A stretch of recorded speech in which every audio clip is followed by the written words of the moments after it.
On va accueillir Norbert Edel. Si tu peux me faire remonter Norbert, Clément. Non. Voilà, Norbert. Tu me laisses Jean-Guy aussi. Voilà. Et tu vas me faire monter Pascal Brio, hein, j'espère que c'est bien ça, juriste de l'association RCI. Merci à tous les deux d'avoir participé, d'avoir accepté quand même de venir nous rejoindre et parler un petit peu de votre activité. Donc, je vous lance la petite intro et puis je vous laisse partager un peu tout ça avec notre cher ami Jean-Guy. J'espère que tu n'as pas trop soif, hein, Jean-Guy. Ça va, tout va bien. Allez, on y va, c'est parti.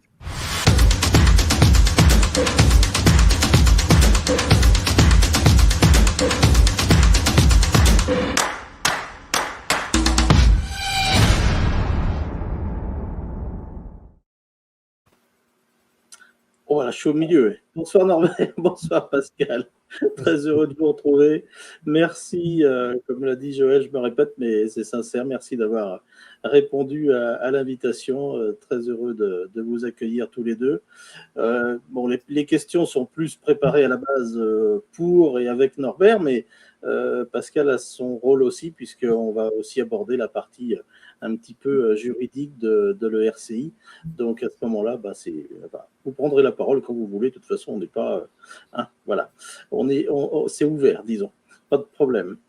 Donc, j'avais prévu une question de présentation. Du coup, il va y avoir deux présentations, puisque vous êtes deux. Donc, parole à Norbert en premier, si tu veux bien, puisque tout le monde, je pense, beaucoup de gens ont entendu parler de l'ERCI, pas spécialement de son président, en l'occurrence toi. Donc, si tu veux te présenter un petit peu, parler de ton parcours en matière de radio, et ben voilà, à toi la parole. Merci Jean-Guy de me laisser la parole et puis surtout de nous avoir invités. C'est un plaisir pour moi donc de pouvoir présenter le RCI. Alors, je reprendrai ce que tu viens de dire à l'instant qui est très intéressant. Il est vrai qu'on ne connaît pas systématiquement le président et sincèrement, le président en règle générale n'est qu'une personne qui a un titre. Ça, je me bats depuis des années là-dessus. On ne n'est pas président, on le vient, pas toujours comme on le voudrait. Mais bon, c'est pas grave, comme dit, on va passer au reste. Je pense que l'analyse que je vais faire va permettre peut-être d'ouvrir les yeux sur ma façon de voir les choses. Personnellement, j'ai commencé dans les années 79-80 à peu près. 79-80. J'étais en tant que routier.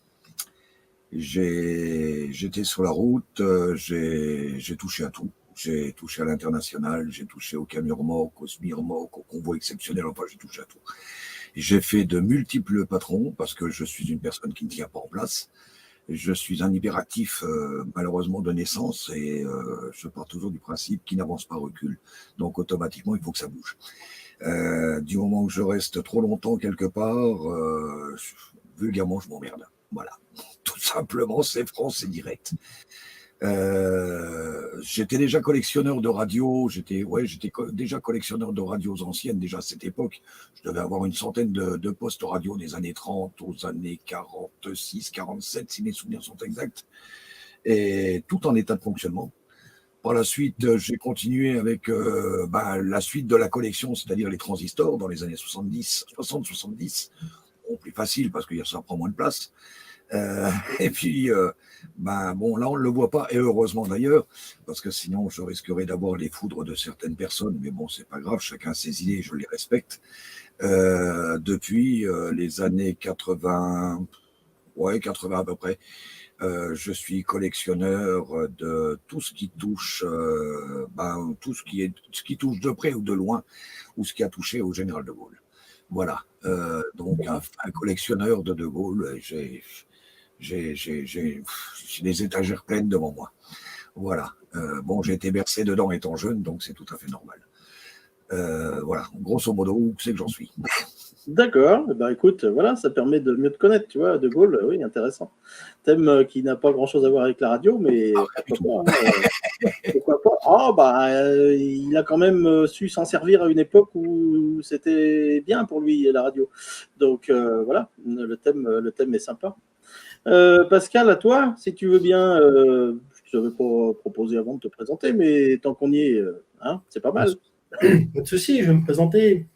Donc Pascal, je suis comme Norbert, routier, et avec un parcours associatif totalement différent, puisque moi j'ai commencé par le secourisme dans les années 90, par la Croix-Rouge, où j'ai commencé par secouriste, chef d'intervention, moniteur de secourisme, directeur de l'urgence. J'ai créé plusieurs associations, j'ai créé des associations de secourisme parce qu'on est venu me chercher pour les aider. J'ai fait sapeur-pompier. Dans les sapeurs-pompiers, j'étais actif. J'ai été moniteur. J'ai été formateur de la première FIA en France, qui était la formation initiale aux jeunes sapeurs-pompiers. J'étais président de l'association départementale des radioamateurs au service de la sécurité civile de la Loire. Maintenant, je suis membre de la même style d'association, mais dans le 8304. Et j'habite toujours la Loire, particularité. Qu'est-ce que je peux dire? On va dire déjà ce que j'ai fait opérationnellement. Les inondations de Vaison-la-Romaine. J'étais responsable logistique. Alors, je ne suis pas descendu sur Vaison-la-Romaine. Moi, j'étais responsable logistique de tous les matériels qui étaient arrivés de France pour aider. Il a fallu gérer tout ça.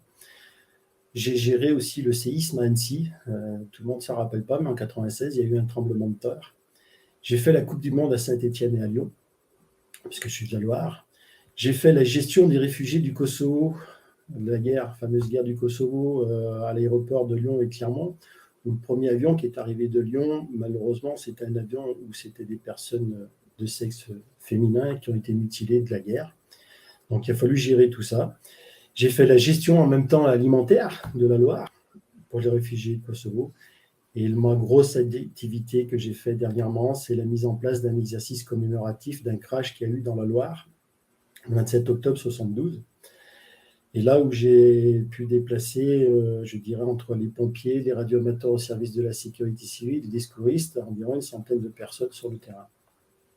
Donc, tu es radioamateur, toi, Pascal. Et comme tout le monde, je suis arrivé à la radiocommunication par l'intermédiaire, déjà, gamin par maison qui en faisait, et puis petit à petit, par mon métier dans les camions.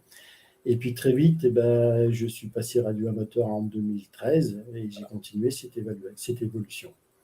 Et je me suis orienté plus maintenant dans le parti juridique au niveau des associations parce que j'ai eu un très grave accident. Et maintenant, je suis obligé de protéger ma colonne vertébrale. Ma première partie de profession, je suis chauffeur routier, mais je livrais des grosses carcasses de viande dans les boucheries.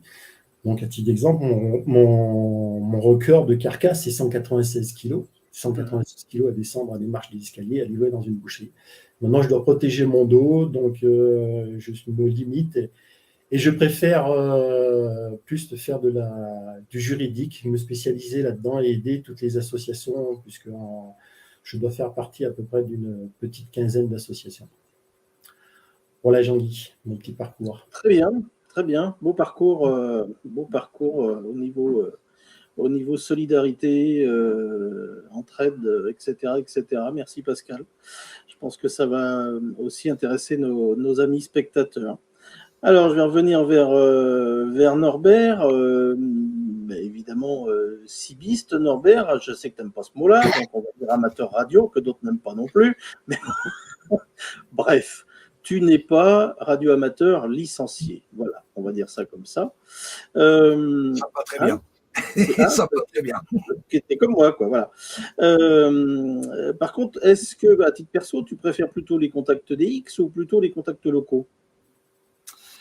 Je te dirais, et là je vais rebondir sur ce que Joël disait tout à l'heure dans ma réponse. Personnellement, je suis plus contact DX pour la bonne et simple raison, c'est que le local ici en Alsace, on a un gros problème, c'est que, et c'est là que je rebondis sur Joël, le canal 9 c'est formidable, canal d'urgence c'est formidable. Le problème qu'il y a, c'est que où on voit déjà le problème sur le plan européen, c'est que le canal 9 en Allemagne, c'est le canal d'appel. Donc, en France, on a de gros problèmes pour mettre un canal 9 d'urgence en place. Voilà. C'est les problèmes qu'on peut rencontrer, ne serait-ce que dans les pays francophones, enfin, limite frontière. Et c'est vrai que nous, on a la chance d'avoir la frontière germanique à 15, même pas, allez, 10-15 km de chez nous, et la frontière suisse à, allez, 20 bornes. Donc, on est coincé entre les deux, et c'est vrai que le canal de chez eux, ben, c'est le canal d'appel normal. Canal 9 en France, malheureusement, ça ne sera pas pour l'Alsace. Oui, il faudrait que ce soit uniformisé sur un plan européen, quoi. Ouais. Tout à fait. Bon, peut-être une des futures missions de l'ERCI. Hein? Pourquoi pas? Rien n'est fermé, tout est ouvert. Voilà, bon, mais tout à fait. Hein. Tout à fait. Est-ce que, avec ton riche passé d'utilisateur de CB, justement, est-ce que tu as des anecdotes, des faits marquants dans lesquels la CB a eu un rôle vraiment important pour toi, tes bénévoles je sais que tu t'occupes toujours aussi d'une association qui s'appelle les Jokers de la Route, c'est ça? Alors, les Jokers de la Route, c'est une action au sein d'une association. D'accord. Donc, je suis, bon, il est vrai que je suis président, enfin, si je reprends la base, j'ai quitté la route après une dizaine d'années de route. J'ai quitté la route et je me suis beaucoup plus recentré sur les transports en commun de la ville de Mulhouse. Ça me permettait de voir ma femme et ma fille un peu plus souvent parce que je ne les voyais pas de la semaine. Et quand je rentrais, ben, malheureusement, on était tellement fatigués que c'était juste pour dormir et repartir le lendemain. Donc j'ai préféré arrêter la route et puis me consacrer donc un peu plus à ma famille. Ça m'a permis donc de rentrer donc au tram, donc les transports de l'agglomération mulhousienne, où j'ai vu que il y avait quand même pas mal de à cette époque il y avait quand même pas mal d'antennes. C'était encore dans les années 80, que je dise pas de bêtises, ça devait être aux alentours des années 87. 87, 88 à peu près, où il y avait quand même pas mal d'antennes sur le parking, donc sur les voitures sur le parking. Et puis j'ai dit punaise, mais là il y a quelque chose à faire. Et c'est là que j'ai créé donc le Radio Club Tram. C'est le premier club qui a été lancé donc au sein d'une amicale du personnel. Et par la suite, donc comme dit, on était un peu plus d'une trentaine, 35 membres à peu près. Et il y a 7-8 membres qui ont voulu passer leur licence radio-amateur, qui l'ont eu, formidable. Et à partir de là, oui, mais il y a eu des petits tiraillements entre radio-amateur et, comme tu disais tout à l'heure, cibiste. Donc, plutôt que de rentrer dans un combat qui ne sert à rien, j'ai préféré... On sépare les deux, vous prenez la moitié de l'association, donc le bénéfice de l'association, on le coupe en deux, chacun part de son côté, et puis ça s'arrête là. Par la suite, nous avons axé donc l'association lors du passage au passage de l'an 2000. On savait que le passage de l'an 2000 allait faire beaucoup de monde sur les routes et compagnie, et puis qu'il allait y avoir une grande fête, et d'ailleurs ça a été le cas. Un peu avant, on a créé donc cette action qu'on appelait Joker de la route. Les Jokers de la route ont ramené des gens qui n'étaient plus dans un état de conduire. Alors, ce n'était pas systématiquement vis-à-vis de l'alcool, c'était aussi la peur de rouler de nuit pour les personnes âgées, qui aiment bien sortir le soir pour aller manger au restaurant, mais qui ont peur de rouler de nuit. C'était aussi pour les gens qui étaient fatigués, pour les gens qui ne connaissaient pas le coin, l'Alsace, quand ils venaient. Donc, on nous appelait, on venait, on allait les chercher et on les ramenait dans leur voiture. Donc, on ramenait les voitures. Et puis, fin de compte, de fil en aiguille, on a essayé d'améliorer ce système la deuxième année, la troisième, la quatrième. On en est à notre 22e année. On a encore remodifié encore une fois la totalité de cette action-là il y a très peu de temps. C'est vrai que le Covid a fait des dégâts, donc automatiquement, on s'est servi de ces 2 années. Sur comment ça s'appelle je dirais de flottement associatif pour essayer de se remettre en cause et puis d'essayer de voir comment qu'on pouvait plus rouler plus d'un côté que de l'autre, ou essayer de voir comment qu'on arrivait à pouvoir engendrer un peu plus de monde et être beaucoup plus sur le terrain. Et ça a été très positif. La preuve, c'est qu'encore un nouvel an, on a fait encore de très, très, très nombreux retours, ce qui fait quand même que, au fil du temps, on peut dire que même si des fois on a minimisé donc le nombre de, le nombre d'accidents, parce que c'est surtout ça que je vois, c'est minimiser le nombre d'accidents et surtout le coût des accidents. Quand on sait qu'un mort sur la route, c'est minimum 100 briques, c'est vite fait, on fait le calcul. Même si on je le dis toujours, et quand je suis en préfecture ou même dans différentes mairies, même si ce n'est que 1% qu'on a réussi à sauver, je peux vous dire que vis-à-vis des statistiques que l'on a, ce 1%, il est énorme, énorme. Bien sûr. Alors, on va me dire, mais il n'y a pas de rapport avec la radio. Si, il y a un rapport avec la radio, puisque les membres ne partent pas comme ça, ils sont systématiquement en binôme, et le binôme fonctionne avec deux portables, deux CB portables, et ils sont en relation l'un avec l'autre. S'il y a quoi que ce soit qui se passe dans la voiture, celui qui est derrière, donc le suiveur, sera informé de ce qui se passe. Et la personne ne sera jamais seule à affronter un problème. Ils seront toujours à deux. Par la suite, on a fait que c'était systématiquement un équipage mixte, de manière à ce que quand il y avait plus de femmes dans une voiture à ramener, c'était une femme qui ramenait le véhicule pour éviter que. Parce que malheureusement, aujourd'hui, on est dans un monde qui est. Je ne veux pas être pessimiste, mais c'est vrai qu'il faut regarder les choses en face, faut avoir les pieds sur terre. Et on est dans un monde qui est des fois tellement tordu que. Il faut être prudent en tout, quoi. Voilà. On n'est jamais assez prudent. Tout à fait. Voilà. Alors, on va en revenir à l'ERCI, puisque là, tu nous as un petit peu parlé de ton parcours associatif. C'était la question d'après, mais à moins que tu veuilles rajouter quelque chose par rapport à ton parcours associatif, ou est-ce qu'on peut passer à la question sur l'ERCI ? On peut continuer d'une manière ou d'une autre. On découlera toujours plus vers l'un que vers l'autre. Pas de problème. Alors, écoute, moi, je te propose de… Tout est lié. Tout est lié. Ah oui, tout est lié, bien sûr, bien sûr. Donc, je te propose d'en venir à l'ERCI. Donc, d'abord, pourquoi ces 4 lettres ERCI, leur signification dans le monde de la CIBI en particulier, les gens entendent souvent parler d'une, voire de 2 fédérations. Est-ce que l'ERCI est une 3e fédération ? Comment est-ce que pour le public, pour les gens éventuellement intéressés, comment est-ce qu'ils doivent considérer le RCI et donc quelle est la signification de ces 4 lettres ? Déjà, avant que mon président intervienne, alors déjà, je vais faire un petit aparté pour le premier sujet qu'on a fait. Mon indicatif radio amateur, c'est F4 Delta Yankee Echo F4 DYE. Un petit aparté puisque j'avais oublié. Alors déjà, il faut savoir ce que c'est quoi une fédération et qu'est-ce que c'est qu'une fédération. Une fédération, c'est elle qui décide et les associations doivent exécuter. Et une fédération dépend d'un ministère de tutelle. Pendant des années, le ministère du tutelle, c'était les PTT. Puis maintenant, les PTT se sont retranscrits. C'est le ministère de l'Intérieur qui gère beaucoup de fédérations. Nous, le RCI, c'est une entente. Alors, pourquoi une entente ? C'est parce que, dans tous les cas, on ne veut pas, nous, décider pour les clubs. C'est les clubs qui nous disent ce qui ne va pas et c'est à nous à essayer de trouver la solution pour les faire évoluer. C'est bien comprendre cette différence. Et surtout, on ne veut pas être une fédération parce qu'on ne veut pas dépendre d'un ministère. On veut, bien sûr, être attaché à un ministère, mais on ne veut pas dépendre d'un ministère. C'est-à-dire qu'un ministère, s'il nous oblige à faire quelque chose, si un ministère oblige à faire quelque chose à une fédération, la fédération est obligée de le faire et les associations qui sont affiliées à ces fédérations sont obligées d'appliquer. Et nous, on ne veut pas ce système-là. Donc, ce système-là, on est plus dans le fait que c'est les associations qui nous demandent d'évoluer dans certaines directions ou de trouver des solutions. Et nous, on essaye de se mobiliser pour avancer dans ce système. Voilà la petite différence des deux choses. Voilà, Jean-Guy. Voilà, j'étais là, mais j'étais plus là. C'est pas moi qui suis aux manettes.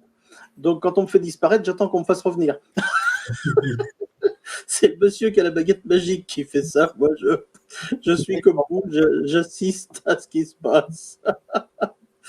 D'accord, mais écoute, merci pour ces précisions, Pascal. Je pense que ça va éclairer la chandelle, comme on dit, de pas mal de gens qui nous regardent, parce que dans la tête des amateurs de radio, des radioamateurs, des cibistes, en fait, tout est un petit peu confus et beaucoup mélangent un peu tout. Et puis, c'est vrai qu'il y a de quoi, puisque ces précisions-là, en général, ma foi, on ne les a pas. Donc, au moins, ça a le mérite d'être dit et bien dit.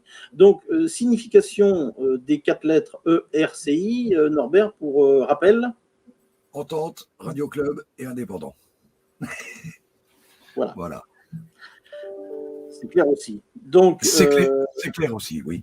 Voilà, tout à fait. Ce mot entente veut tout dire. Oui, c'est un joli mot. Ce mot entente veut tout dire. C'est un partage, c'est une union d'idées, et c'est comme le disait Pascal, c'est à nous à essayer de faire avancer ce qui est bloqué depuis, je dirais, malheureusement, trop d'années.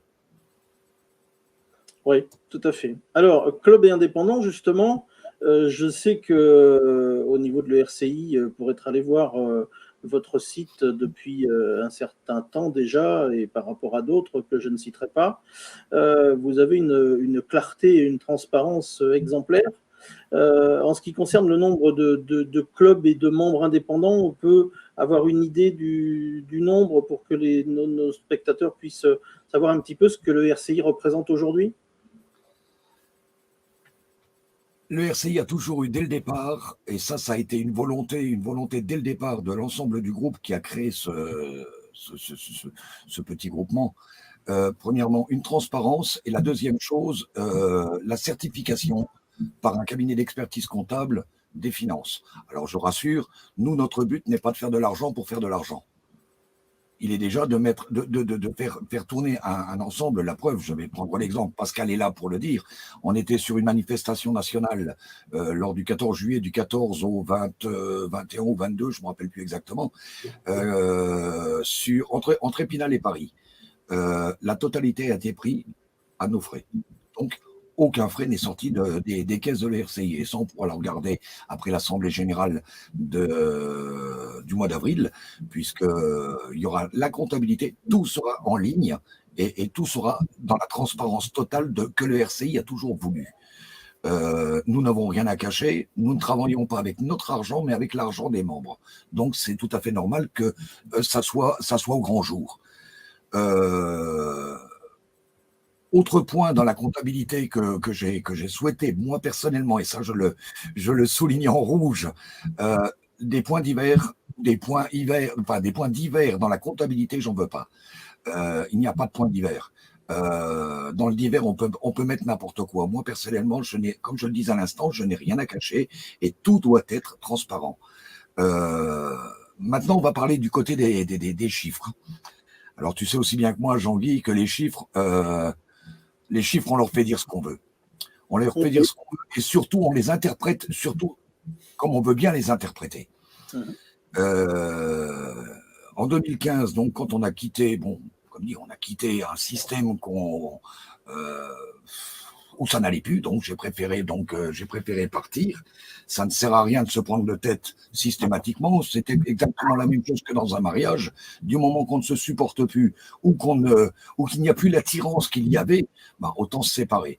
On s'est séparés. Moi, personnellement, je n'ai aucune animosité et je tiens à le souligner. Et je pense que les membres de l'RCI, si des fois ils sont derrière, ils pourront toujours le dire. Je n'ai jamais critiqué d'où je viens et je n'ai jamais craché dans une soupe que j'ai mangée. Et je tiens à le dire haut et fort. Je l'ai toujours dit et je le maintiens.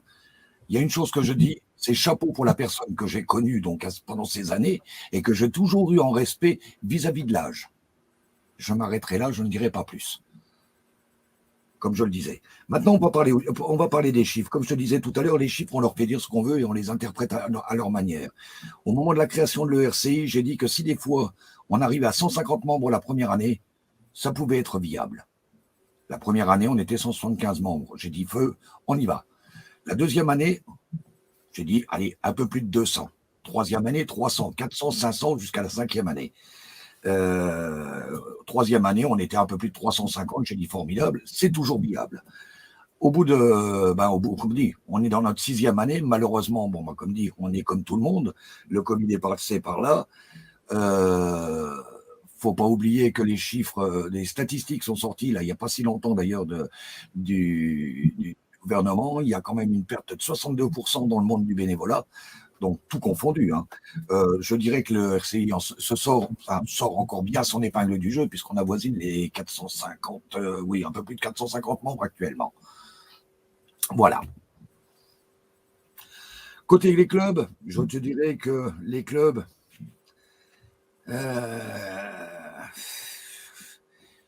comment je pourrais t'expliquer ça? Moi, personnellement, je préférerais à la limite, comme dit, je préfère toujours, comme je le dis toujours, je préfère avoir 20 clubs de 25, environ 25 personnes, que, comment je pourrais dire, que 50 clubs de 10 personnes. Le chiffre est le même, mais le travail est totalement différent.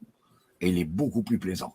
Parce qu'il est beaucoup plus facile pour un gros groupe d'avancer tous ensemble que tous des petits groupes qu'on est obligé d'être derrière pour essayer de les aider à avancer. Alors c'est là la différence qu'il y a, c'est que avec le passé, donc les 34 ans d'association que j'ai derrière moi, je suis toujours parti du principe qu'il ne fallait jamais laisser personne sur le côté de la route. Aujourd'hui, ce qu'il faut, c'est alors c'est contradictoire à ce que je vais dire, mais c'est vrai que il faut aider les petits clubs à devenir grands. Plus ils grandiront, plus ils prendront euh, comment ça s'appelle, en main ce qu'ils ont, le potentiel humain. Et je ne cache pas que c'est vrai que c'est très très dur aujourd'hui. La gestion humaine est très très dure et je peux vous dire que le boulot, il y en a. Mais bon, après, bon, comme dit, bon, je ne suis pas modestement ceux de cet écran, mais bon, je préfère moi personnellement travailler avec 25 gros clubs, 20 gros clubs de 25 membres plutôt que 50 clubs de 10 membres. C'est vrai que le travail est différent, comme je le disais tout à l'heure. Et puis c'est vrai que... Si je peux rajouter une vas-y. petite information. Bien sûr. Quand je suis arrivé à l'ERCI, la première chose qui m'a frappé quand j'ai fait le tour, je dirais un état de santé des clubs qui sont arrivés, c'est le retard administratif que ces clubs avaient. C'est quelque chose qui m'a fait peur. J'ai longtemps hésité de savoir si j'allais continuer ou pas le RCI parce que j'ai estimé à 35 ans de retard en gestion administrative des associations. Alors, c'est quelque chose qui m'a fait très peur.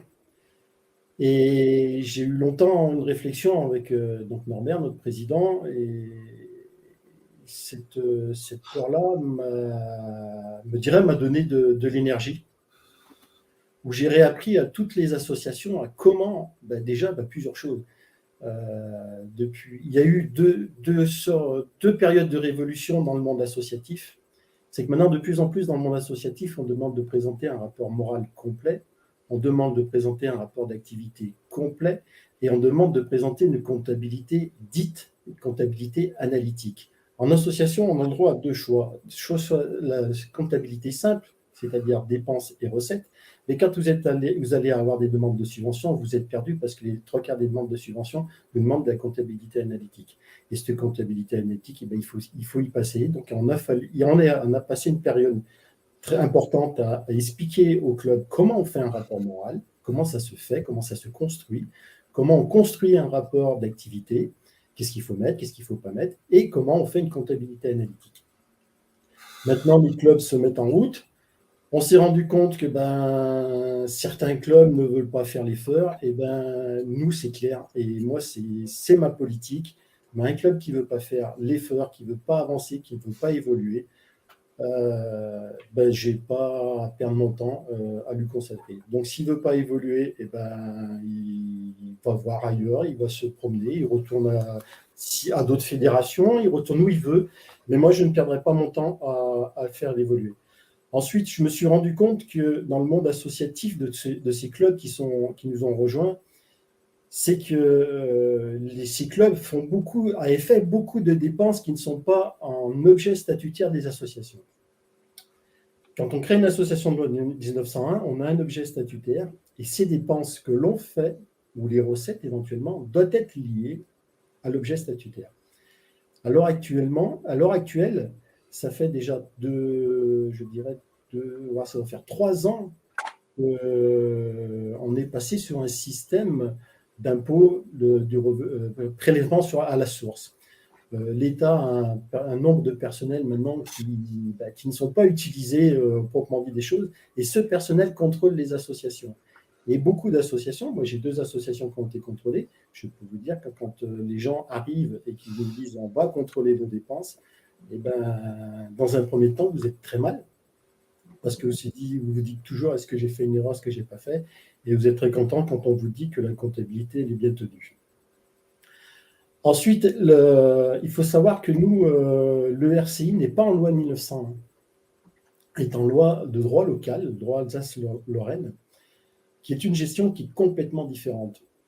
Loi de 1901, vous créez vos statuts, vous apportez vos statuts en préfecture, hop, c'est validé, il n'y a pas de souci, vous avez un numéro d'association et ça ne va pas plus loin. Loi 1901, déjà, vous êtes régi au droit local et vous passez devant le tribunal. Et tant que ce n'est pas bon, eh ben, votre association n'est pas créée. La seule différence en la loi 1901, c'est que la loi 1901, il y a un président, c'est la personne morale, c'est le seul qui est responsable de l'association. Tandis qu'en loi locale, c'est 7 personnes et c'est ces 7 personnes qui sont responsables. On a nommé et on nomme un président parce qu'il faut une personne à la tête, mais juridiquement, c'est les 7 personnes. Donc, souvent j'entends dire, ou Norbert le dit régulièrement, au bout de 3 ans, je ne serai plus président, je ne suis plus ça, je ne serai plus à l'association ou je ne gérerai plus l'association, il faut que ça tourne. En réalité, ce qu'il faut qu'il tourne, c'est les 7 personnes. Donc, ces 7 personnes-là doivent tourner, mais c'est 7 personnes qui décident qui sont responsables juridiquement. Tout à fait. Là, c'est la différence. Et pour revenir à cette gestion, nous, on veut des associations qui soient dans les clous, qui respectent les lois. Je peux vous faire voir ici, il y a un code. Ce code, tout le monde le connaît, le code rouge. Ce code, c'est le code du travail, c'est tout. Mais il y a un code, le code des associations et des fondations. Et ben, il faut le respecter. Une association qui ne le respecte pas, et ben, je suis désolé, ne fait plus partie de l'ERCI. Et nous, cette année, on a gentiment remercié des associations et certaines associations, on leur a dit que ben non, ils ne correspondaient pas à nos critères d'évolution, de façon à ce qu'on soit une force, et une force pour faire évoluer les lois et faire évoluer tout ce système de gestion, le signaloir. Voilà ce que je voulais dire. Oui, écoute, au moins c'est pareil, c'est clair. Merci de ces infos. C'est vrai que beaucoup de gens ne connaissent pas la différence entre le type de statut en Alsace-Lorraine et puis la loi 1901 qu'on a dans Alsace-Moselle. Alsace-Moselle maintenant, d'accord. Donc, je crois que c'est la loi de 1908 ou 1906 au lieu de 1901, c'est ça, Pascal? 1908. 1908. Ah, enfin, vous pouvez 1908. Ça a été 1906. Ça a été 1906 revu en 1908 pour une amélioration. D'accord. Okay. Aujourd'hui, je n'ai pas peur de dire, bon, comme dit, de toute façon, ça se saura, tout le monde est au courant aujourd'hui. J'ai eu de graves problèmes de santé. Je pense que bon, je dirais pas me retirer totalement, mais je pense que prendre un petit peu de recul, parce que c'est vrai que j'ai un peu trop tiré sur la ficelle aussi. Ça fait 2 fois que je touche du bois, donc on va arrêter les conneries. Aujourd'hui, le RCI peut continuer à fonctionner par un comité directeur. Et ça, c'est l'avantage de cette association. Après, si des fois on veut analyser la chose, je vais reprendre donc l'analyse que Pascal a fait en alimentant, c'est que contrairement, c'est encore une fois, ce n'est pas un jugement ou quoi que ce soit que je fais, c'est une analyse pour que les gens comprennent bien. C'est quand même ce que je trouve bizarre, c'est qu'une association telle que le RCI, donc l'entente des radios clubs et indépendants, un regroupement national, puisse faire un travail qui au départ, c'est un travail de fédération et que certaines fédérations fonctionnent comme une association. Et ça, c'est peut-être une question qu'il faudrait peut-être que beaucoup de monde se pose en se disant, mais pourquoi quand ça fait tellement longtemps vulgairement, qu'on patine? Oui, tout à fait. Alors, je vais le dire à Joël ici parce que moi j'ai un petit problème là, il me fait disparaître sans arrêt et il y a des points sur lesquels je voudrais rebondir et je peux pas puisque je suis sorti je suis sorti de l'écran et donc Mais j'ai plus la parole non plus. Donc ça me pose quand même un problème. Donc Joël et Clément, s'il vous plaît, laissez-moi un minimum à l'antenne puisque sinon voilà les questions ça passe tout la trappe et ça m'arrange absolument pas. Merci. Donc, pour revenir aux membres de l'ERCI, par rapport au nombre de clubs et au type de club, est-ce que vous êtes plus, est-ce que les clubs sont plus orientés signaleurs ou DXeurs au sein de l'ERCI? Parce que c'est vrai qu'aujourd'hui, on entend parler de beaucoup de clubs de signaleurs. Il n'y a pas, à ma connaissance, d'entités nationales qui sont là pour les représenter vraiment. Qu'est-ce qu'aujourd'hui le statut de signaleur, puisque la plupart des signaleurs se rapprochent justement des fédérations ou des associations de CB et d'amateurs radio, voire de radio amateurs.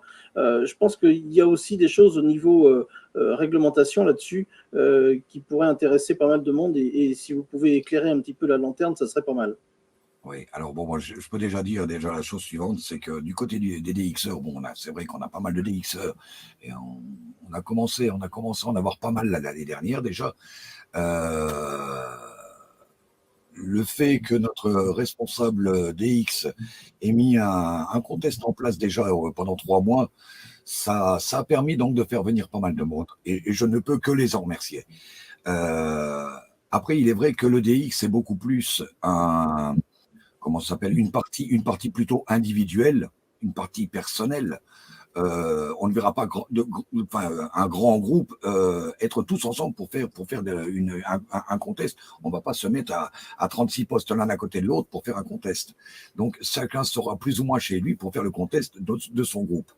Il est vrai que les signaleurs, chez nous, il y a énormément, je ne le cache pas, on peut dire le 90% ou 80%, allez, je vais être gentil en disant 80% de clubs actuellement à l'ERCI sont des clubs de signaleurs. Oui, voilà. Après, il est vrai que pour être signaleur, bon, on le sait, il faut avoir 18 ans, il faut avoir le permis de conduire, la règle, elle n'a pas changé, c'est toujours la même, hein, article 411-29 au 31 du Code de la route. Là, tout est dit. Et là, on dépend bien du ministère on dépend bien, oui, on est lié directement au ministère de l'Intérieur. Alors, il faut savoir que quand on fait une formation avec la gendarmerie, on l'a vu, on l'a fait à plusieurs reprises avec la gendarmerie, il y a certaines incompréhensions donc dans cet article pour la bonne et simple raison, c'est que le signaleur n'est pas reconnu, c'est la première des choses. Il n'a aucun pouvoir. C'est quand même grave de mettre certaines personnes derrière des barrières ou devant des barrières. Comme dit, moi je vois certaines choses. Des fois j'ai peur de ce que je vois. Mais bon, après tout ça c'est des formations. Donc comme dit, on a déjà pas mal bossé donc au sein de l'ERCI là-dessus, et on est prêt à aider n'importe quelle association d'ailleurs qui le souhaite. De l'autre côté. C'est à nous actuellement donc à trouver donc le lien. Bon, le lien on l'a, mais bon, à arriver à faire changer soit une loi ou modifier un décret. Un décret, le ministre ne peut le changer sans passer par l'Assemblée nationale. La loi, il est obligé de le passer par l'Assemblée nationale. Actuellement, on a 3 projets qui sont en cours, dont déjà le fait que les signaleurs, qu'on puisse être signaleur à partir de 16 ans, sachant qu'à partir de 16 ans, on a déjà le permis A. Et c'est un permis de conduire comme n'importe qui. Donc, du moment qu'ils ont le permis de conduire, ils peuvent être reconnus comme signaleurs. Mais parce qu'ils n'ont pas 18 ans, ils ne sont pas reconnus comme signaleurs. Donc, il y a une incohérence dans l'article. On avance des articles, on améliore des articles, mais de l'autre côté, on n'améliore pas ce qui arrive derrière. On a du mal à suivre. Enfin, tous les articles ont du mal à suivre. Pourquoi ? Parce qu'il y a tellement d'articles que, malheureusement, et là, on est en train d'essayer de faire avancer donc ce côté-là. D'accord. Non, mais c'est important parce que c'est vrai que dans le monde des signaleurs, si on peut dire, on ne sait pas toujours là aussi quels sont les droits, quelles sont leurs possibilités, quel est l'âge minimum. On voit parfois des articles qui traînent des photos avec des gens qui visiblement ne sont pas majeurs. Donc, s'ils ne sont pas majeurs, on se dit qu'ils n'ont pas le permis. Enfin, voilà, c'est une espèce d'imbroglio là aussi, et du coup, c'est important de recadrer les choses pour celles et ceux qui nous regardent, et éventuellement pour des responsables associatifs aussi. Oui, Jean-Guy, si tu me le permets, je vais avancer, et sous la couverture de mon président, il me rattrapera si je dis une bêtise. Je peux même l'affirmer que dans le premier semestre de cette année, il va y avoir de gros changements. Au niveau des signaleurs ? Au niveau des signaleurs. D'accord. Les décrets sont écrits. Les décrets, on est passé en commission. Les décrets sont préécrits. Il va y avoir ce qu'on appelle une relecture. Après, ça va passer dans différentes autres commissions pour validation. Et je suis à peu près sûr que dans le premier semestre de cette année, des modifications importantes vont arriver. D'accord. Eh bien, écoute, voilà, un scoop pour DX Radio Vianette. Merci Pascal. C'est toujours intéressant à savoir. Et puis, peut-être qu'il y aura des questions qui vous viendront de la part de certains clubs, justement, de signaleurs. Ce qui est dommage, je dis bien, et là, c'est quelque chose qui me met hors de moi. C'est un travail qui a été fait depuis des années et des années. Le permis à 16 ans, ne date pas d'hier.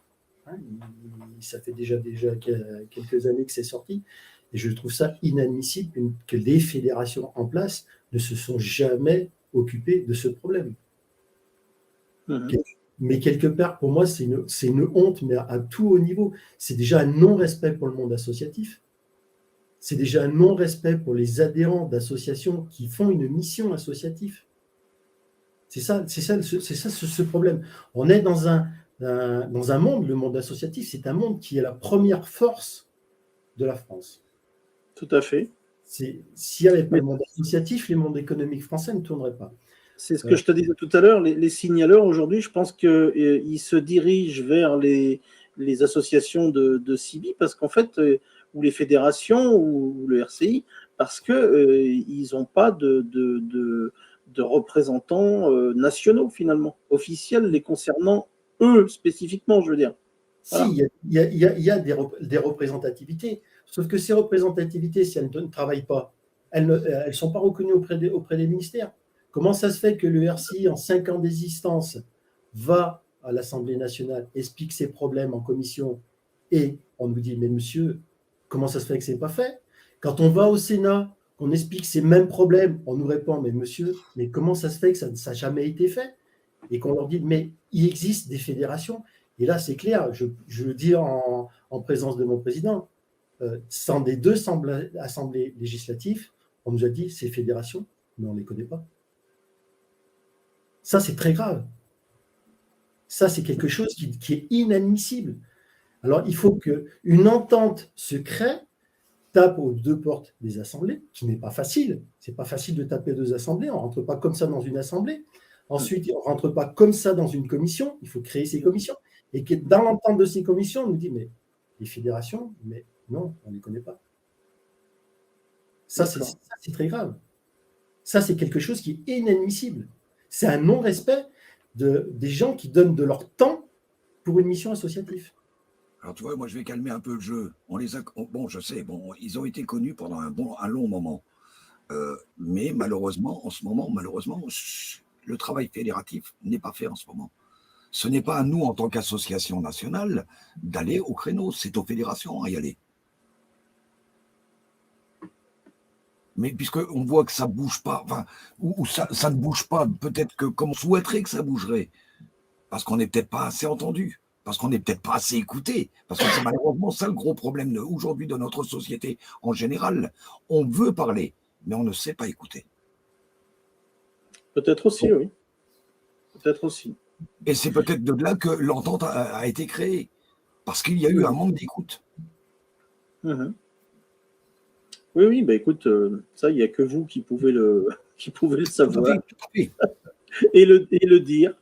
Pour en revenir à la radio, puisque le site est quand même un petit peu dédié à la radio, je suppose que quand des clubs font des assistances radio, justement, donc des signaleurs, vous utilisez des fréquences qui vous sont allouées. Est-ce que les clubs payent des autorisations à la NFR, par exemple? Est-ce que c'est le RCI qui prend en charge? Comment ça se passe à ce niveau-là chez vous? Actuellement, comme dit, on est en plein travaux en ce moment. Alors c'est vrai qu'on souhaitait le mettre dès le 1er janvier en place. Ça sera peut-être repoussé peut-être au mois d'avril pour nous laisser peut-être un petit peu de temps, qu'on ait le temps de se retourner. Parce que c'est vrai qu'on a un gros dossier qui est gentiment sur le feu en ce moment. Et le RCI va proposer.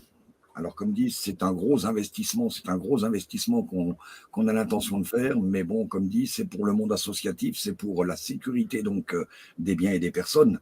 Et là, je le dis souvent, vis-à-vis de la sécurité n'a pas de prix. On sait ce que ça coûte quand il y a un accident, mais qu'est-ce qu'on a fait en amont pour éviter l'accident? Aujourd'hui, le RCI est prêt à investir donc une somme, je dirais, relativement considérable. C'est une somme assez... Faut pas Comment? rentrer dans les détails, c'est une somme à 6 chiffres. Voilà, une somme à 6 chiffres. J'aurais pas été jusque-là, tu vois, une somme considérable. Une somme à 6 chiffres. Et nous allons mettre à disposition donc des associations faisant partie de l'ERCI du matériel réglé sur une fréquence professionnelle, puisque ça sera aux alentours des 170 mégas. C'est cette fréquence, il y aura une fréquence locale, une fréquence nationale, en numérique, et donc ça sera en comment ça s'appelle, oh zut, je cherche le nom maintenant. PMR. On l'a en deux fois, c'est du numérique. On aura deux fréquences en local, deux fréquences en numérique. D'accord. Et donc, ça sera, comment ça s'appelle, chaque association aura sa fréquence locale et chaque association aura la fréquence nationale. Deux associations entre elles voudront travailler ensemble, elles se mettront sur la fréquence nationale. Ils auront 3 ou 4 associations qui travaillent, ils se mettront sur la fréquence nationale. Elles ne dérangeront pas, elles seront dans leur coin. On prend l'exemple, par exemple. Ce qui permettra donc d'avoir tous la même fréquence, et donc tous la fréquence en elle-même, pas les fréquences en elles-mêmes sont payées par le RCI, par les cotisations, je dirais la cotisation de chaque personne. Comme je le disais tout à l'heure, notre but n'est pas de faire de l'argent, mais c'est d'essayer de faire partager à tout le monde ce que l'on peut apporter à tous. Ah oui, mais là, c'est un vrai service apporté. N'est-ce pas le rôle d'un groupement? Le groupement, il est là pour essayer de minimiser les frais de toutes les associations pour pouvoir faire bénéficier tout le monde et pouvoir faire grandir tout le monde ensemble. Le fait de mettre de l'argent de côté, c'est bien, mais ça va servir à qui? Ça va servir à quoi? Ah, c'est une bonne question. Et actuellement, on va dire actuellement, toutes nos associations fonctionnent sur une fréquence de la NFR. Oui, d'accord. Alors, il est clair qu'aujourd'hui, ils peuvent se servir de cette fréquence à une condition, c'est qu'ils rentrent dans le cahier des charges qu'on a déposé à la NFR avec donc le matériel en question et la puissance qu'on a demandé à la NFR. Oui, logiquement, c'est pas plus mal. Et qui est une puissance qui n'est pas négligeable. D'accord. Bon. Et bien là aussi, s'il y a des clubs de signaleurs que ça intéresse. Non, maintenant qu'on est dans le monde signaleur, faire une petite aparté, parce que ça aussi, c'est quelque chose de très important. Beaucoup d'associations de signaleurs sont contrôlées par la Direction générale des entreprises. Tout le monde dit, c'est quoi ça? C'est une chose qui est très importante. On voit beaucoup sur le plan national, sécurité, sur ceux qui font la circulation, sécurité, vice-versa. C'est un monde professionnel, et ce monde professionnel, c'est géré par la Direction générale des entreprises. Et si une association n'est pas fait de la concurrence, c'est une concurrence déloyale. Une concurrence déloyale, et elle est attaquée. Il faut savoir qu'actuellement, c'est la Direction générale des entreprises contrôle, depuis 2 ans, contrôle toutes les associations de signaleurs. À ma connaissance, le mot sécurité ne doit pas être employé par des signaleurs, d'ailleurs. Alors, il faut bien comprendre le droit français. Tu ne dois pas faire une concurrence déloyale et tu ne dois pas avoir une tenue qui a confusion à une profession. Avec une profession. Tout à fait. C'est dans les textes, c'est les textes du Code du travail. Donc, toutes les associations, il y a des associations Je sais qu'actuellement en France, il y a une association qui a été obligée de fermer, qui est passée sous liquidateur pour vendre tout le matériel pour payer l'amende. Et si l'argent ne suffit pas, eh ben, ça va être dans un premier temps le président, et ensuite ça va être le bureau, et voire même plus les membres pour payer l'amende. On est en monde associatif, mais il faut respecter le monde professionnel. Bien sûr, bien sûr. Après, je pense aussi qu'il y a peut-être certaines associations qui le font sciemment, mais il y a peut-être d'autres aussi qui utilisent des tenues ou le mot sécurité par méconnaissance, tout simplement. Je pense, c'est pas pour défendre qui que ce soit, mais je pense qu'il y a un manque d'information à ce niveau-là. Je reviendrai à ce qu'on disait tout à l'heure. Il y a un manque de travail des fédérations. Ça, c'est comme le gyrophare sur les voitures. Il y a une réglementation, il faut la respecter. Si tu as un travail fédératif qui ne s'est jamais fait, et ben, certaines associations vont prendre gros. Nul n'est censé ignorer la loi, comme on disait tout à l'heure. Tout à fait d'accord. C'est pas toujours évident. Hein. C'est pas toujours évident.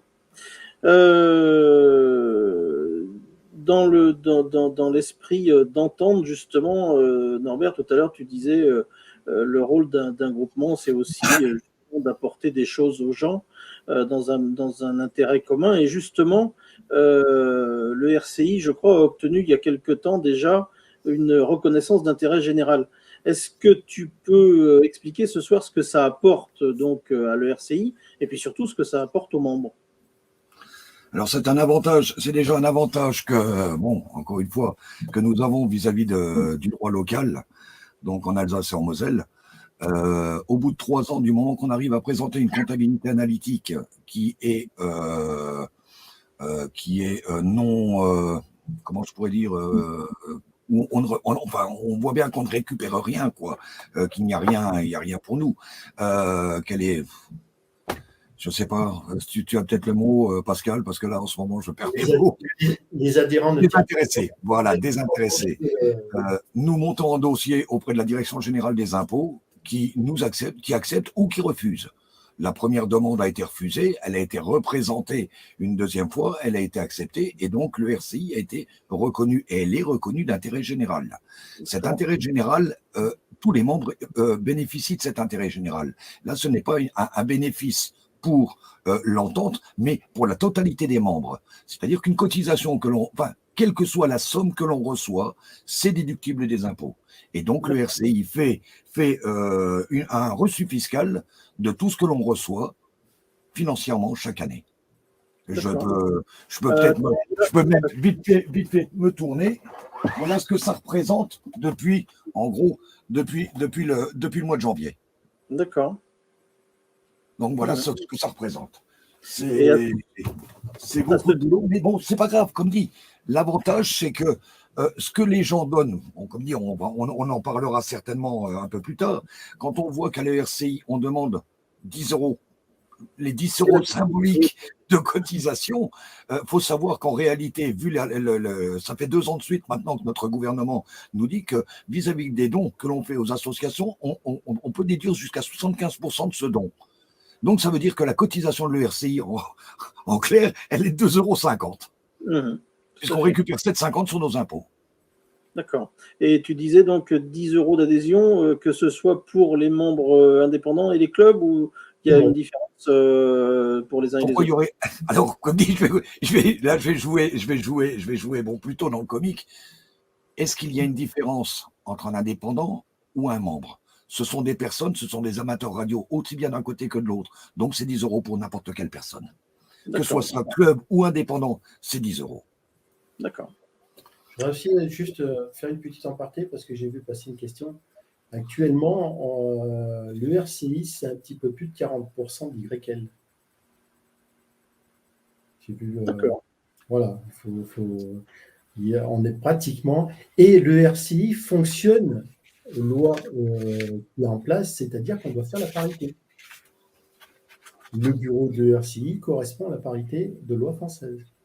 D'accord, c'est intéressant ça. C'est très dur, je le reconnais, c'est quelque chose qui n'est pas évident dans un monde où c'est pratiquement que masculin, c'est pas évident, mais on y est arrivé. C'est bien, Ah oui, oui. Et il faut expliquer aux gens pourquoi les postes sont disponibles, qu'est-ce qu'il faut faire dans ces postes. Parce qu'on ne prend pas, et ça, je me bats là-dessus, on ne prend pas une fonction ou on ne prend pas un poste pour avoir une carte de visite. Moi, ça, c'est clair. Bien de le dire. Mais je le dis, c'est clair. Quelqu'un qui prend une fonction, qui prend une activité au sein du bureau, c'est pas pour avoir une carte de visite. Moi, les cartes de visite, je suis dans le monde du commerce, j'en ai rien à faire. Je dirais, passe au-dessus de la tête. On est dans un monde associatif, il y a une fonction, il y a un travail à faire, on fournit ce travail. Si la personne est débordée ou elle n'y arrive pas, ben, elle demande de l'aide. Et le RCI, c'est un partage d'aide, c'est un partage de connaissances, c'est un partage de tout le monde. Tout le monde apporte sa pierre à l'édifice, tout le monde construit. Et s'il a besoin d'aide, eh ben, on file le coup de main, ce n'est pas un souci. C'est un C'est partage. d'ailleurs, Un travail moi, commun. je vais te couper, Pascal. C'est d'ailleurs là-dessus que je pourrais rebondir en disant que c'est là que c'est malheureusement dommage de voir, quand je regarde, bon, bah, si je prends un petit peu de temps à regarder les réseaux sociaux, que je vois des fois ce que je lis, des fois d'un tas de critiques, mais excusez-moi, je vais être franc avec moi-même, peut-être à la limite d'être vulgaire, mais excusez-moi, je vais être naturel, mais bordel, rejoignez une entité, quelle que soit l'entité. On a besoin de connaissances, des gens qui connaissent peut-être un peu plus que ce que nous on connaît, de manière à pouvoir faire une force vive et avancer tous ensemble, plutôt que de garder ses connaissances et de critiquer celui qui fait un petit quelque chose, malheureusement qui ne va peut-être pas dans le bon sens. On peut peut-être essayer de voir pour essayer d'avancer tous ensemble avec les connaissances de tout le monde. Et c'est d'ailleurs ça, une entente, c'est ça. Le partage de connaissances, le partage d'idées, le partage d'un tas de choses. Et c'est tout un comité qui est là pour essayer, et on se sert des connaissances de chacun pour avancer tout ensemble. Alors, c'est comme tout comité, hein, comme toute association, il y a des prises de tête. Hein. Mais à chaque prise de tête, on trouve la solution. Ça serait pas normal qu'il n'y en ait pas. Ah bah, il n'y aurait pas de... Surtout que, bon, c'est pour ça que là, je vais le dire avant que Pascal le dise. Il est vrai que le président a un seul caractère, mais je le sais, je le signe. Mais comme dit, un président ne peut pas non plus faire tout et n'importe quoi juste pour faire plaisir. Il y a une responsabilité derrière. Cette responsabilité, on doit la prendre. Alors, est-ce que, encore une fois, je vais peut-être être vulgaire, mais encore une fois, ça va être le naturel qui va prendre le dessus. Comme je dis toujours, être président, n'importe qui peut être président. Je le disais tout à l'heure en commencement. Le côté vulgaire de la chose va être une question. Est-ce qu'on a les couilles pour assumer le poste et surtout les responsabilités de ce poste? Après, c'est à chaque président de se poser la question. C'est à chaque membre de se poser la question. Est-ce que je suis prêt aussi, moi aussi, à apporter quelque chose, mais à en prendre la responsabilité? Parce qu'il est beau de dire, on a des droits, mais où sont les devoirs là-dedans? Le devoir de chacun est d'essayer de faire participer, essayer de laisser une trace de votre passage. Je peux le dire, je suis passé à deux reprises, je suis passé très près de la caisse en bois, encore au mois de février l'année dernière. Si tu me permets, je viens de voir quelque chose là, quelqu'un qui a marqué une cotisation, ça sert à quoi? Déjà, une cotisation, ça sert à faire vivre l'association. Parce que une association a des frais. C'était ma prochaine question, mais du coup, ça tombe très bien, vas-y. Alors, je te lance la question. Une association a des frais. J'ai fait remarquer à mon président en début d'année que 10 €, ben, c'était rien par rapport à une structure que je fais partie. Cette structure, c'est la Fondation Berlier, les vieux camions. La Fondation Berlier, l'adhésion commence à 150 €. C'est déjà pas une petite somme. La cotisation de soutien, on est déjà à 500 €. Et la cotisation de bienfaiteur était déjà à 1500 €. Alors certes, une fondation, c'est autre chose, c'est un autre système. Mais 10 € à l'heure actuelle, c'est quoi? C'est peu quand on le donne, puisqu'on retouche des impôts, on retouche 75% des impôts. Mais 10 € pour une association, eh ben, c'est son roulement de fonds pour son travail. Et payer les assurances de tous les membres. Déjà payer l'assurance des membres. Chaque membre de l'ERCI est assuré par rapport à n'importe quelle mission qu'il fait au sein de l'ERCI. Mais il y a tout l'administratif. Envoyer un courrier, il faut mettre un timbre et il faut du papier pour écrire et voilà. Nous, on a jugé que 10 euros, c'était la somme qu'on pouvait largement s'en sortir avec 10 euros. Et on s'en sort Tout à largement. fait. Alors, en fait, ma question, c'était pas tout à fait c'était pas tout à fait ça. C'était en fait, grâce à la cotisation, justement, quels sont les services et les avantages apportés aux membres. Et Norbert vient d'en parler un petit peu. Il y a l'histoire de l'assurance en particulier. Alors, je vais peut-être pouvoir répondre. J'ai bien aimé comment tu as tourné la question, Jean-Guy, parce que je me rappelle, à tes souhaits, Pascal, Gesundheit. Je me rappelle malheureusement, comme dit, un jour où j'ai malheureusement fait un lapsus, où j'ai demandé qu'est-ce que ça nous apportait, et non pas, enfin, qu'est-ce que ça nous rapportait, au lieu de nous demander qu'est-ce que ça nous apportait. Comme dit, le fait des 10 euros, je vais prendre, bon, comme dit, je ne te cache pas, je ne peux pas tout marquer, enfin, tout avoir de tête, donc je l'ai marqué parce que je ne voudrais pas en oublier. Et j'ai essayé de faire un comparatif en même temps. Alors, sans nommer qui que ce soit. Je vais prendre, donc, comme dit, je prends l'association rejoignant le RCI se va obtenir une assurance que je considère haut de gamme, que l'on met donc à la disposition de cette association et au nom de l'association, et non pas au nom du regroupement. Donc, c'est-à-dire que toute association a son assurance à son nom. D'accord.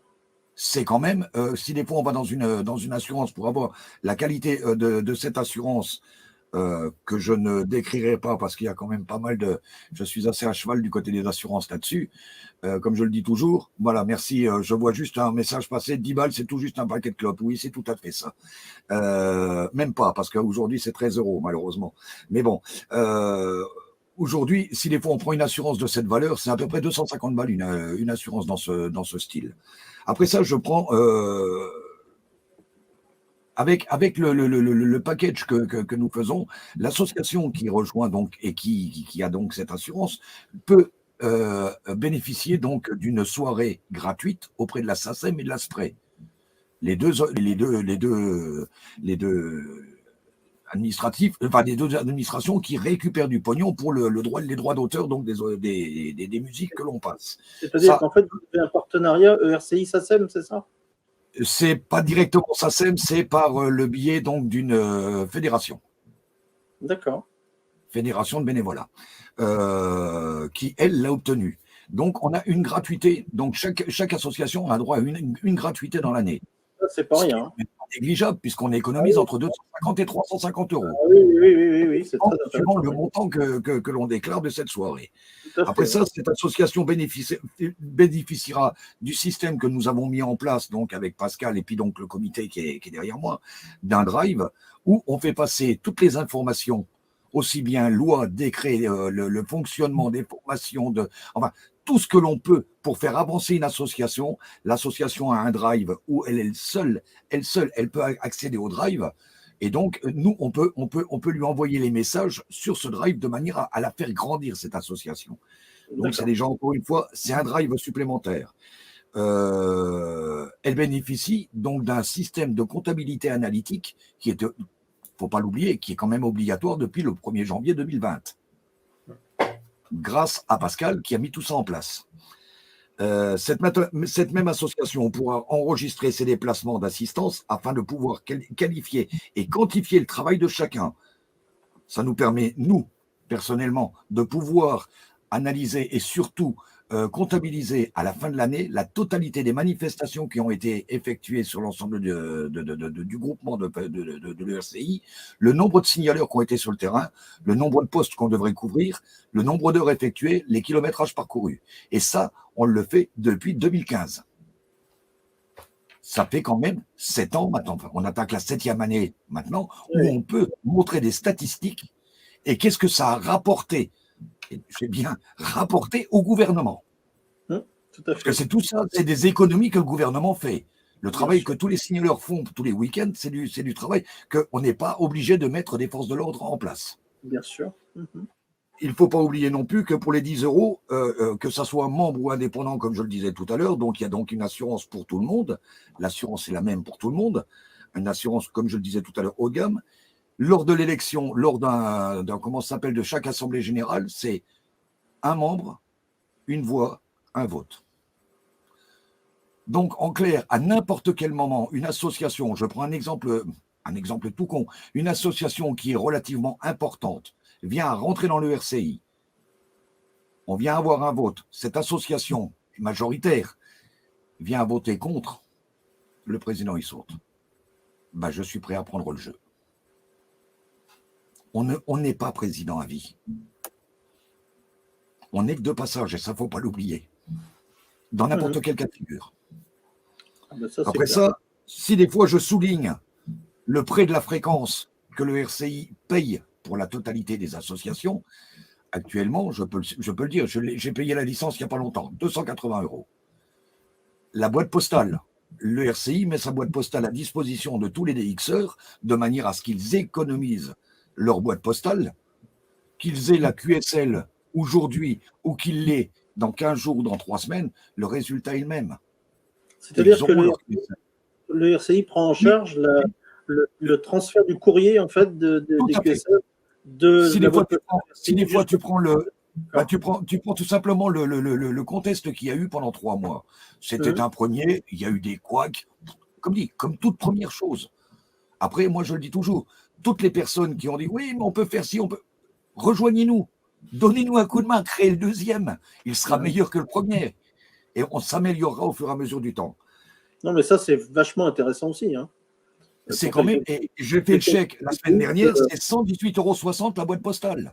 Ah oui, même pour une indépendance, bien sûr que c'est vachement important, oui, c'est sûr. C'est pas négligeable. Oui. Si on fait le calcul de toutes ces économies, je prends l'exemple pour une association, c'est 940 € d'économie par an. On ne relance pas le budget, on ne relance pas le pouvoir d'achat avec ça. Oui, c'est vite fait, hein, c'est sûr. Hein. Voilà. C'est pas grand-chose, c'est des petites économies. C'est-à-dire que le peu, donc ces 10 € multipliés par le nombre de membres qu'il y a, permet donc de faire avancer tout le monde, et tout le monde bénéficie de cette avancée. Oui, c'est redistribué, bien sûr. Oui. Non, mais après, on va demander, on peut le demander à Pascal, puisque c'est Pascal qui est contrôleur je dirais, du tableau analytique. Qu'est-ce qu'on a à l'heure actuelle sur le compte? Mais j'ai pas peur de le dire. On doit avoir combien? 2400, 2500 balles? À peu près, ouais. J'ai pas les chiffres. Voilà. C'est pas. On roule pas sur l'or. Non, et puis c'est vrai qu'on pourrait très bien dire on peut en faire plus si des fois on en a plus. Si on en a plus, on saura qu'il y a certains déplacements qu'on pourra à la limite faire participer. Parce que c'est vrai que pour des retraités, c'est vrai qu'1 €, comme je dis toujours, 1 € pour une personne n'a pas la même valeur que pour une autre personne. Suivant le niveau de la personne, ce qu'il a, lui, à la fin du mois, 1 € a énormément de valeur. Pour une personne qui gagne bien sa vie, qu'est-ce que c'est qu'1 €? Bien sûr, c'est évident. Alors, c'est pas que je m'ennuie avec vous, bien au contraire. Je m'en doute. C'était intéressant, mais on a un petit peu dépassé l'horaire qui était prévu. Un petit peu. Désolé, Joël. Il apparaît. Donc, reste une question essentielle. Comment joindre, comment contacter le RCI, et puis prochain rendez-vous éventuellement pour vous retrouver, soit en ligne, soit en fréquence, soit de visu.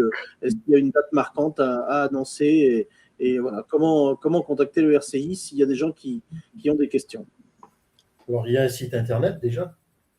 Vous pouvez nous trouver sur le site internet, RCI online.